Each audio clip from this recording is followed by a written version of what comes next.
โอ้หน้าเหี่ยวเบิดเลยตายแล้วไข่เบิดละโอ้คน อันนี้แปดเสยแปดสาม บอได้แล้วได้แล้ว เลยไม่เรทได้กระจาม ขึ้นมาไม่ใช่ไงขึ้นมา ไม่หันบาวิน ขึ้นมาไม่ใช่สามฮะ ไม่ยังน้ำเจ้าเบาๆก็ได้ ขึ้นมาไม่ใช่ไง แล้วกุม เจอบูฮู เสื้อมอนแล้วก็โจกหรือขนมทั้งหมดทั้งมวลกับ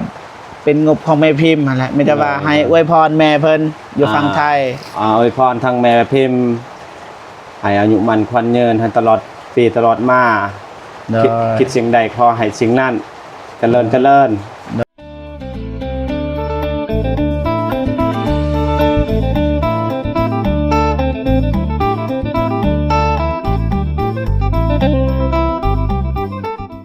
ราบทักทายสบายดีและสวัสดีพ่อแม่พี่น้องเบิดสุขุสุขคนพี่น้องเนาะ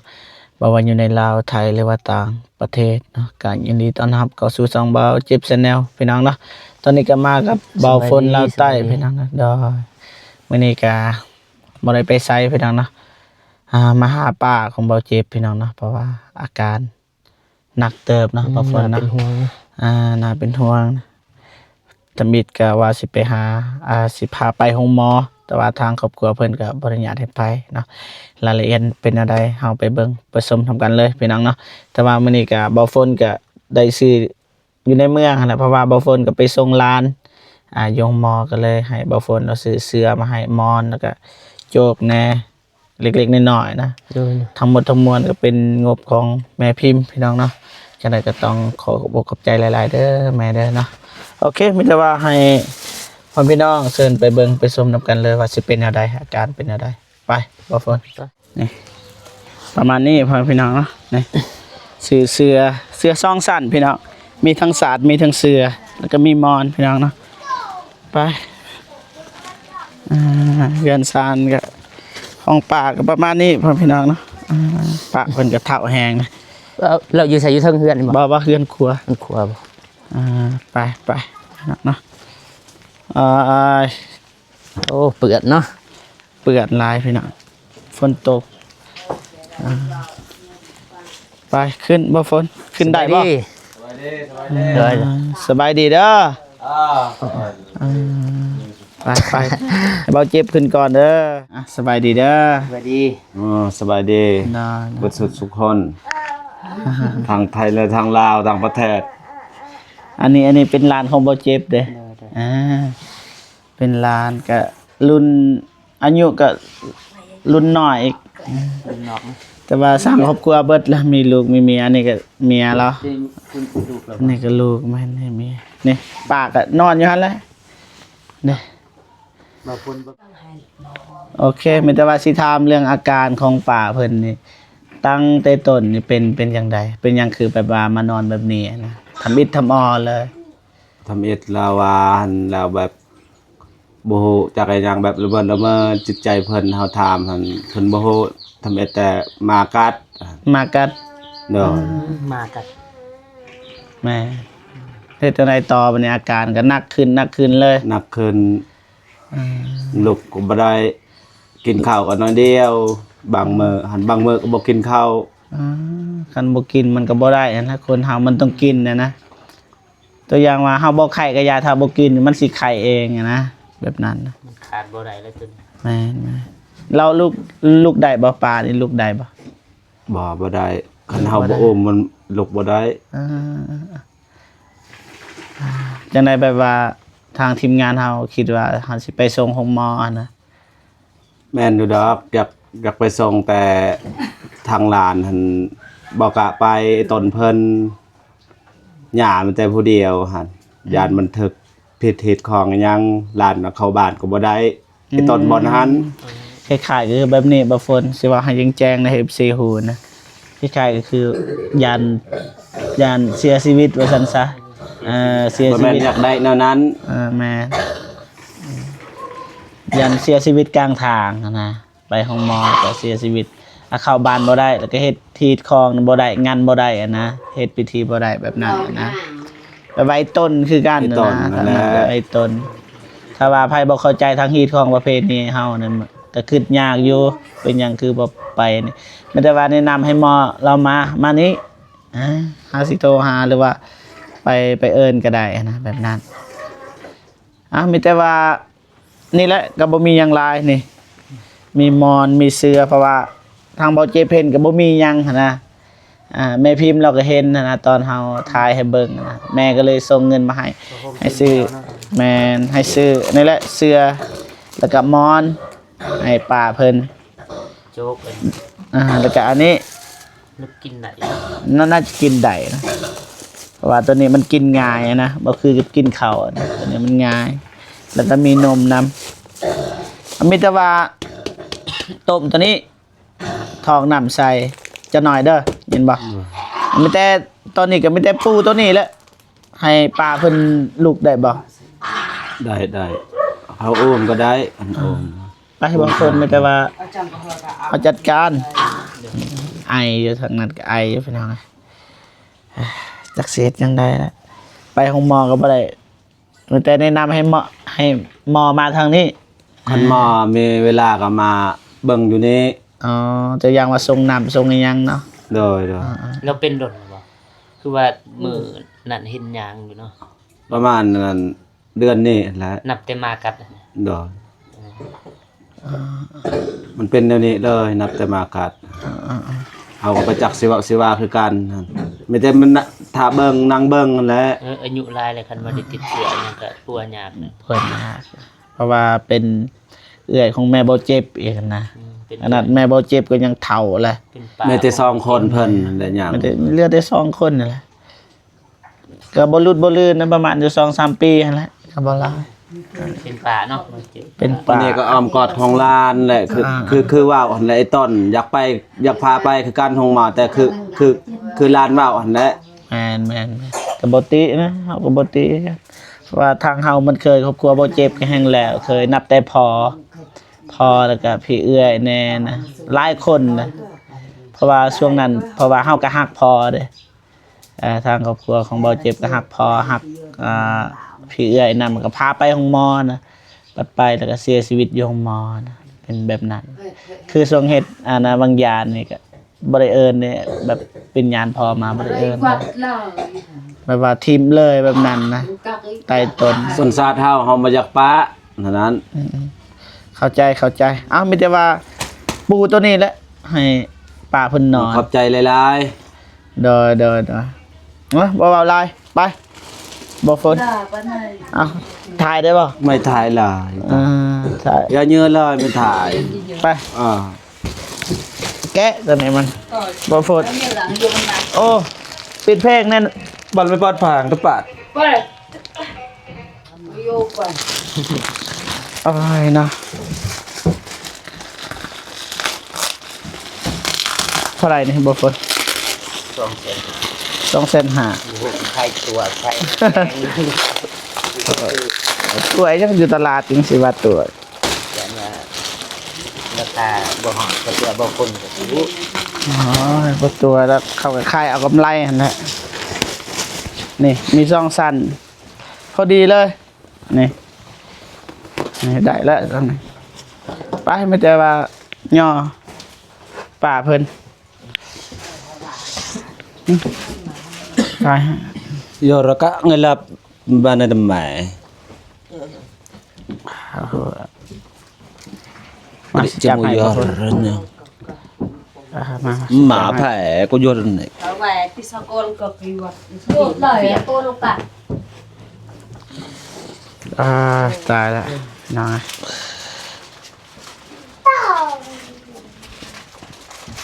Khóa thọt khóa phải đó, phải cô nhìn โด nhìn. ยโอ้หน้าเหี่ยวเบิดเลยตายแล้ว เป็นไข่ ไข่เบิดแล้วโอ้โทษ Anh ấy bẻ sợ. เส้นปล่อยปัด Bẻ giảm. เส้นปล่อยปัด บ่ได้แล้วบ่ปัดก็ได้ Ngelap demai cha. Này bẻ. ไปพอแล้วยืนอยู่หั่นละ có chồng có tâm ở ถอยแกให้ระเบียมันไม่หลับ แทกก็ต่อ ใช่พี่น้อง บ้านเยอะบ้านเลย rồi cô đậm นี่เดี๋ยว บ่ฝน có bà hơi ก็ตะกะ เอาไปก็โยน ไปบ่ฝนซอยนะนอนวันนี้บางยานะมัน เงินปรานใหม่เหมือน ต้มเยอะอันไม่กำมานไม่ใบ ไม่ไล่อย่าไปก่อนในเจ้าไม่เน็กจะมาซวยใหม่อย่า ใบ นอนฮะป่าบ่เจ็บพี่น้อง ได้ นะ แต่สบายนุ่มๆนะ แม่พิมพ์จัดการนะ ใบที่ได้เก่าใบ แต่ว่าสิโทรหาหมอให้มาเบิ่งพี่น้องนะ โกเลยแกงแปลงหนักบักค่ะ เนาะโอ้ผ้าห่มมันยังผ้าห่มเก่าอยู่ ห้องก็ติดกระแหวนในห้องไหวเลยด่าน อนบ่จักสิถามนะพี่น้องเอ้ย เขาบอกว่าอะไรนะ ไปนั่นนี่ตอนนี้รถ คือจะต้องดูหมาได้ไหน นี่แบบนี้ ฝนนะ มีถ่ายคลิปป่ะมาเป็นถ่าย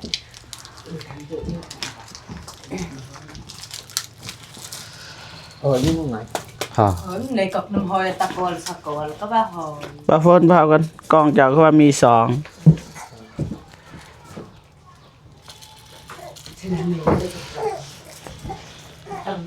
มาไปปลาฝน โอกาสก็ว่าเฮาสูงอ่ะ กินนมไหมเท่า โอ้โหเราสิกินได้หรือบ่ ง่ายนะอ้าว ง่าย ตะเกียง ง่ายไม่เจียวไงเก่าเจียว ไปก่อนในเจ้าไม่ปรานยังจะรอไม่ปาไม่เยอะ บ่ได้กินข้าวกินน้ำนะ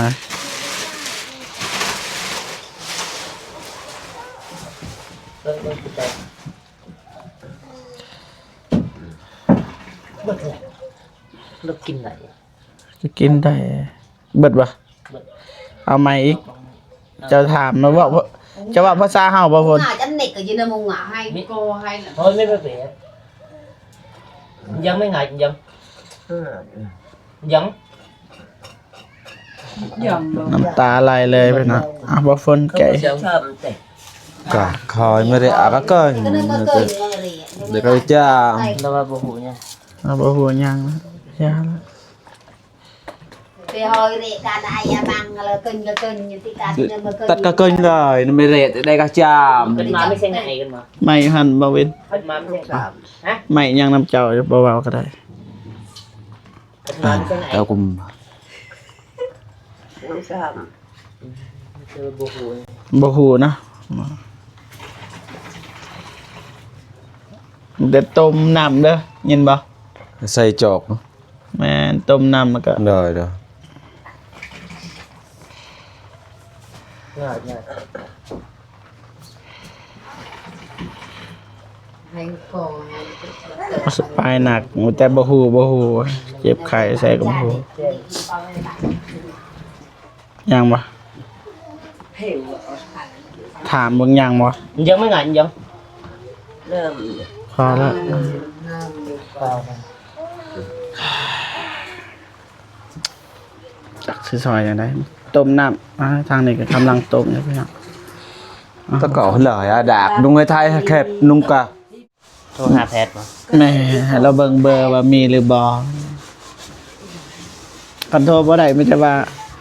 รบกวนบ่ฝนคือเก่าแหล้ว có vẻ bà บ่มีเบอร์บ่ tả đua bà mà bên đèn là nung bà bò mì bờ cái cày mà con vừa chụp cái hà vào đấy เออ เปิ้นหน่อย mì tè bùm mê nheng nè แล้วดอกจด nó Như sao? nghe là không อันนั้นก็อันนั้นหมอกันล้างหมอพี่น้องนะโอเค แต่เราท่านะบ่ฝนนะนับแต่ปลาเราไข่จักมือเลย hạ mờ เป็นหนักแล้วนะฮะ กับบันนี้หกมือ เป็นอาการแบบนี้เลย เป็นอาการเริ่มหนักขึ้นแบ มั บ นบวมเบิดนะขาเนี่ยบ่ฝนบวมเบิดแบบไข้เบิดหั้นนะ นับแต่มากัดเห็นบ่หรือว่า โดย กัดอยู่ใส่อยู่ผ้านี่บ่ บอลอันนี้ อ๋อ แพง มาไผ บ่จักคือกันถามเพิ่นบ่ฮู้จัก อ๋อนี่เบอร์นี่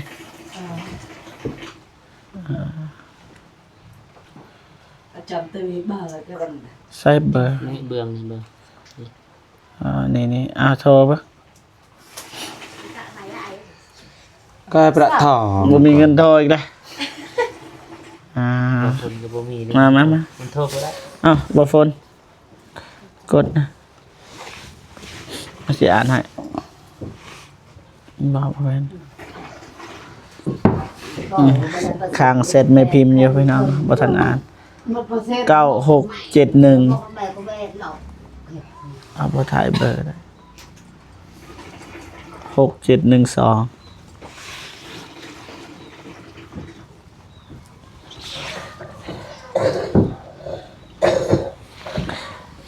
เราบ้างไฟถนัดนะเราบ่ปั้นใดนะกาแฟกับหมอ Đúng rồi, bảo xin nó chờ được à, còn lại cũng năm bao nhiêu. Xin mẹ giờ cũng trong người. ติดจัง ติด เงินหน่อยนะประมาณ1,000 กีบ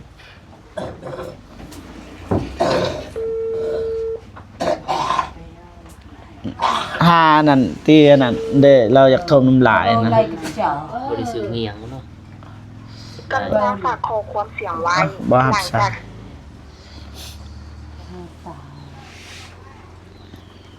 ไปแจ้งก่อนนี่เจ็ด โทรก่อนแป๊บนึงประหับจังว่ากัน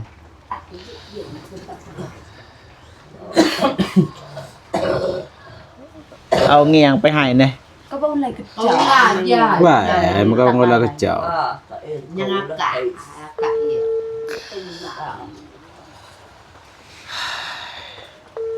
Alo. ฮัลโหล ห้างแข่งกันมาฮัลโหล ฮัลโหลสบายดี หน่อย นะต้องเอาอันนั้นลูกหลานขอแพทย์หมอนั่นมากวดป่าอันนั้นยาบ่มา ยาขออยู่นี่ได้บ่มีเวลาบ่อยู่จัดสั้นนี่ มีเพื่อนหมอ โดยพาไปบ่ได้อาการเจ็บหนักเลย มันบ่มีคนอยู่ทุกสระแล้วอันข่อยย่างผู้เดียว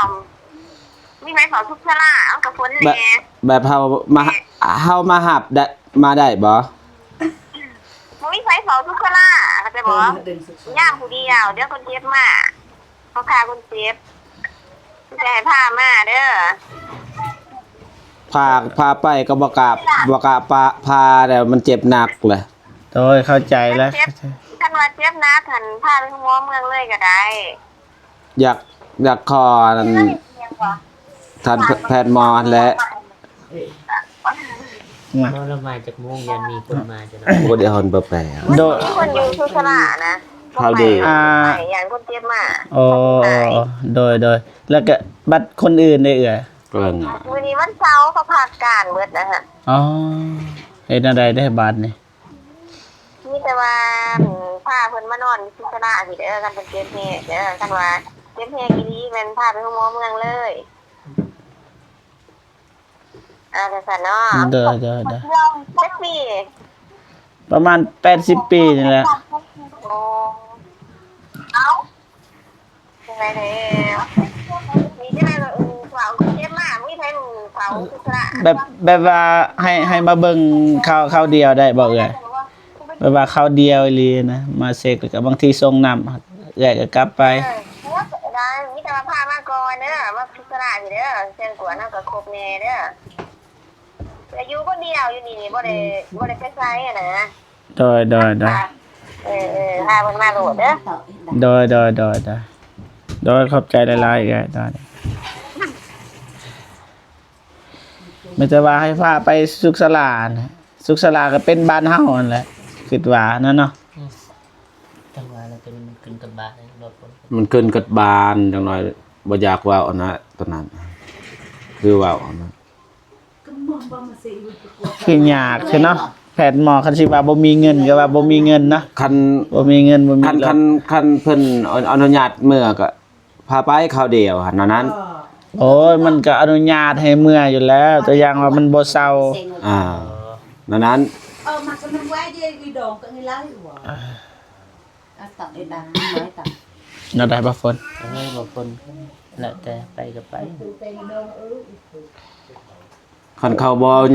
นุญาตเมื่อก็บ่จักสิไปคือกันและ เข้านี่บ่อนุญาตอยู่แล้วแต่อย่างว่ามันบ่ดีเขาก็อยากให้ส่งเมือง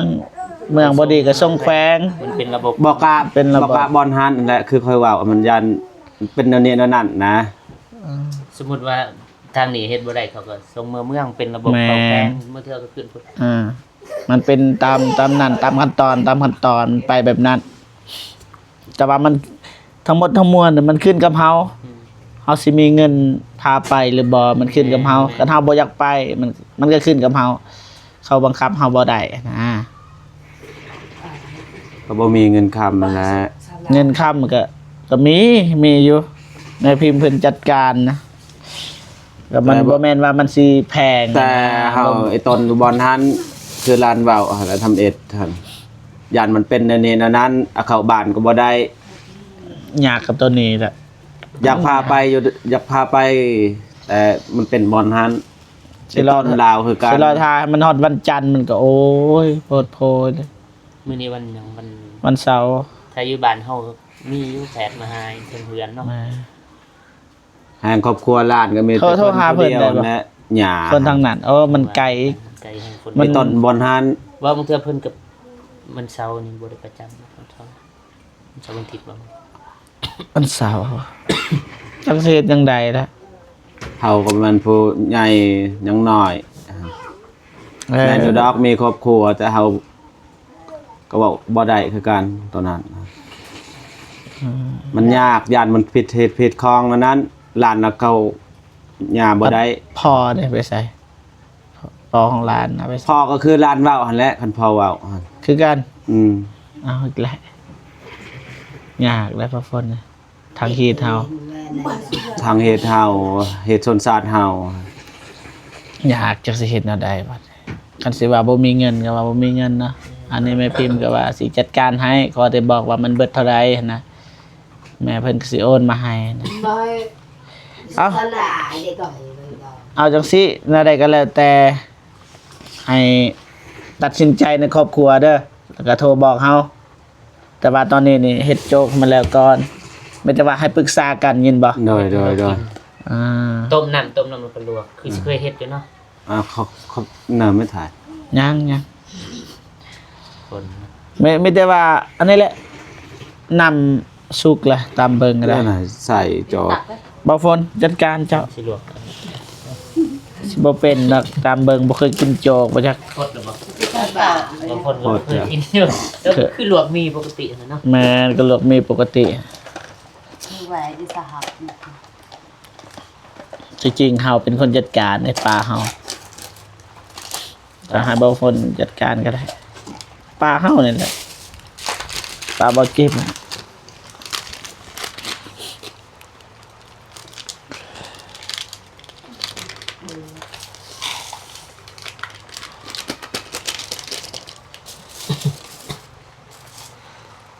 เบิ่งครับท่านพดมา ยังบ่ มันกำลัง ยังจ้ะ ถาม ไม่ก็ป่าอนามาเตาเจ็บ ยาละว่าให้ บ่อันนี้มันสิยืมเขา แข็งบ่สบายแข็งบ่สุข แฮงมาตื่มจริงเนาะ เฮ็ดบาปป่าละลายแข็งบ่สบายไม่ได้รอท่าน่ะ ta hạ thả chứ ta lại đi cả hai địa bàn đó เราบ่มีอันนี้โอ้ เตาเตือไม่โลดตันตกก็มานานเยอะเตา มันดำเบิดแล้วบ่ฝน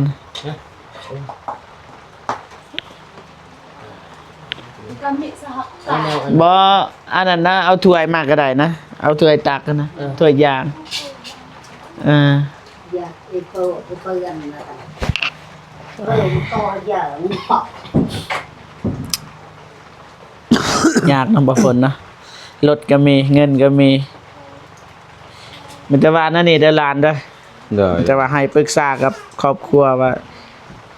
เฮาบ่อยู่ก็อย่าตัวอย่างว่า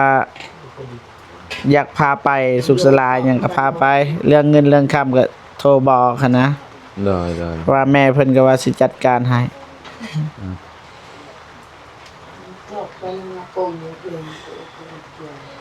ผู้เดียวเจ้าก็มันก็บ่ได้นะตัดสินใจบ่ได้ผู้ใหญ่น่ะบ่อยู่นะบางทีเราเปลี่ยนใจอยาก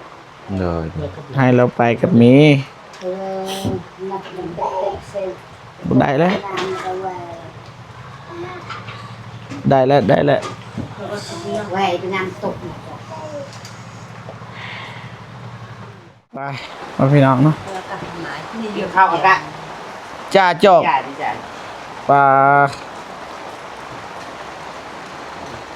ดิจ่าอยู่สิ ได้ปะบ่ฝนเจ้าของป่าผัด ก็คือกับตัวหอยนี่มัน ให้เรานั่งบ่ ตอนนั้นโอ้ยหนู อ๋อ เสร็จ สิใส่เอางา ไปต่อยจับนะว่าสิจับเอง จับ เอาจกออก เจ้ากินโจ๊ก อรัง ในชีวิต อรัง เราก็บ่เคยกินเนาะ บ่เคยกินครั้งแรก โดย ครั้งแรกแห่งชีวิตได้กินโจกพี่น้องนะ เอา ว่าฝนป้อนให้ เยอะต่อ เรียต่อเอ็มไหมบ่แซ่บ แม่นั่นเราบ่ฮู้กินบ่ฮู้รสนะ จ้าไปเจียมจ้าก าคนบอกจ้า เรากาจะกา ไปจับบ่ฝนให้แล้วเนาะ เด็ก มอง นอนเพื่อ ดอกโห มีแต่เล็กแต่ซอยนะเพิ่น กินบ่ได้ กินได้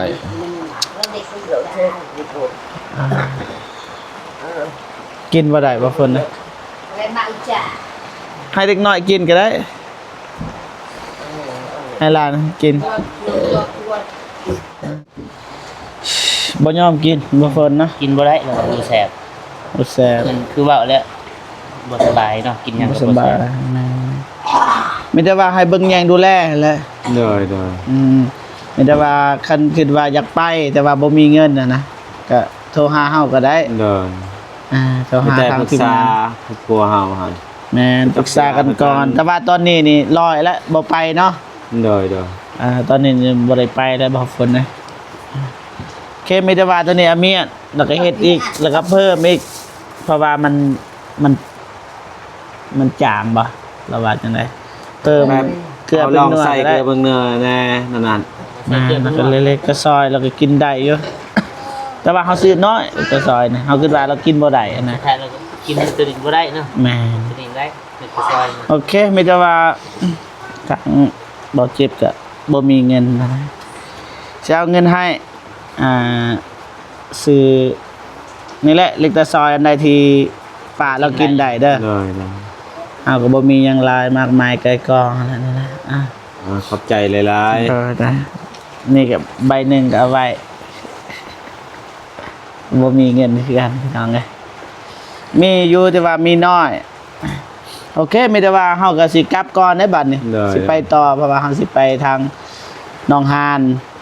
ไปมอบเงินให้หนองหานก่อน เพราะว่าทางบ่ฝนก็ลานก็บ่สบายนะ แม่ยังไปหาน้องห้านแล้วก็สิมาห้องมอต่ออีกบัด แต่ห้องมอตลอดนะช่วงนี้นะ 4 มื้อแล้ว4 4มื้อเรียนติดเพราะว่าในเดือนหนึง4-5เทื่อมันมอจากเซกองมาสแตง ขอบใจหลายๆทั้งเราทางประเทศทางทีมงานให้ตลอดปลอดภัยให้อายุมั่นขวัญยืน ดอ ไปใส่มาใส่ก็ เงินก็เป็นของแม่ ให้ นะ อยู่ดีมีแฮง อันนี้ก่อนเสื้อมอนแล้วก็โจกหรือก็นมทั้งหมดทั้งมวลกับเป็นงบของแม่พิมพ์นั่นแหละมีแต่ว่าให้อวยพรแม่เพิ่นอยู่ฝั่งไทย อวยพรทางแม่พิมพ์ ให้อายุมันควันยืนให้ตลอดปีตลอดมา โด คิด ย สิ่งใดขอให้สิ่งนั้นเจริญเจริญ โดยสาธุหลักอวยพรบ่เป็นแต่ว่าอยากอวยพรอยู่ บ่เป็นความลาว แต่ว่าเขาก็เห็นทั้งความตั้งใจอยากอวยพรนั่นแหละ อวยพรในกล่องมาเป็นกับอธิษฐานให้เพิ่นก็ได้ อืม อธิษฐานในใจให้เพิ่น อยู่ดีมีแห้ง ดีมีแห้ง โดยนะ ลำๆรวยๆนะ โอเค ไปบ่ฝนมานี่แต่ว่าฝนตกหักก็ไปได้อยู่เพราะว่าเลอะ ขี่รถจักร ว่าร ร ถ ถ ขี่รถใหญ่ครับ ปิกอัพเป็นหยังนะโอเค กลับก่อนเด้อบัดนี้ โดย เอาไม้มาไม้บีบใจหลายไปบ่ฝน จั มั ก น คนให้ โดย อ่านจากหนองบ่ฮู้คือกัน อายุจักปีเลยจักปีเลย 30ปลาย บ่ฮอด27 28เนี่ยรุ่นราวเขาเดียวกับบ่ฝนนั่นแหละไปบ้านนี้ คนยังน้อยหรือยังหนุ่มขอบใจครับก่อนใจ ใจขอบใจเด้อ ประสานตัวหาเขาเจ็บก็ได้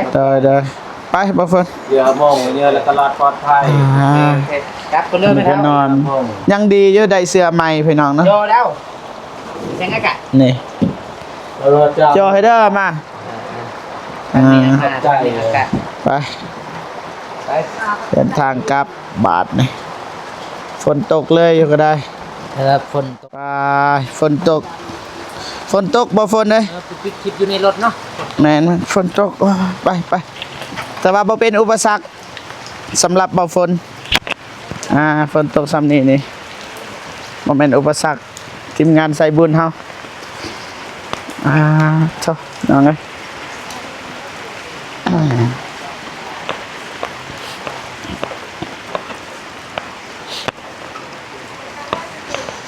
ไป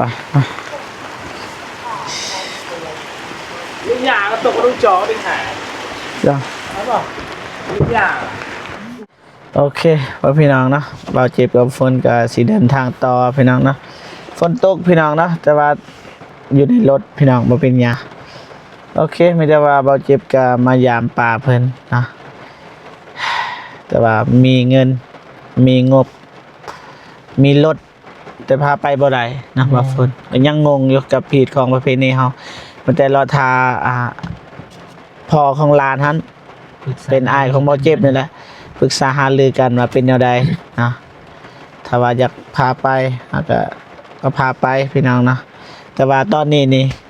บ่ได้ไปบ่จักสิว่าอันใดเลยพี่น้องเนาะ